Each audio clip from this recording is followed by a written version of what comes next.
वसुंधरा news, आपल्या हक्काचे news channel. मंत्री मुश्रीफांना इचलकरंजीची जनता माफ करणार नाही, इनामची निदर्शने, शहरातील पाणीपुरवठा सुरळीत करण्याची मागणी।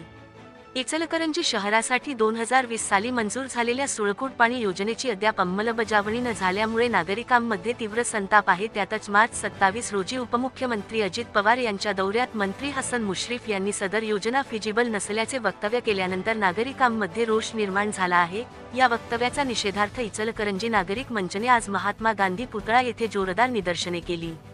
पाणी आमच्या हक्काचे, मंजूर योजनेत खो घालणाऱ्या मंत्र्यांचा धिक्कार। इचलकरंजी शहराच्या पाणी योजनेचा 13 वर्षांपासून फुटबॉल करत असल्याबाबत तसेच शहरातील अनियमित पाणी पुरवठ्याबाबत जोरदार घोषणाबाजी करण्यात आली। पर्याय नको, सुळकूट पाहिजे, तसेच मंजूर योजनेत खो घालणाऱ्या व भूमिका बदलणाऱ्या मंत्री हसन मुश्रीफांना इचलकरंजीकर कधीच माफ करणार नाहीत। राजकीय हस्तक्षेपातून अधिकारी वर्गावर दबाव आणून नवनवीन मुद्दे उपस्थित करण्यात येत आहेत। सुळकूट योजना योग्य नव्हती तर मुश्रीफांनी सुरुवातीच्या काळात योजनेसाठी प्रयत्न का केले? तसेच पूर्वव्यवहारता अहवाल का दिला? 21 फेब्रुवारी 2024च्या जिल्हाधिकारी यांच्या अहवालात सगळे मुद्दे इचलकरंजी शहराच्या बाजूने असताना नदीकाठच्या गावाच्या सूचना व हरकती फेटाळल्या असून लगेच शासकीय अधिकारी कुणाच्या दबावात भूमिका बदलतात, त्याचे गौडबंगाल काय, असाही प्रश्न आंदोलनकर्त्यांनी उपस्थित केला। 15 तारखेच्या बैठकीत सुळकूट योजना अंमलबजावणीस परवानगी दिली नाही तर आंदोलन तीव्र करण्याबरोबरच शुद्ध व मुबलक पाणीपुरवठासाठी वेळ प्रसंगी न्यायालयात जाण्याचा इशारा यावेळी देण्यात आला।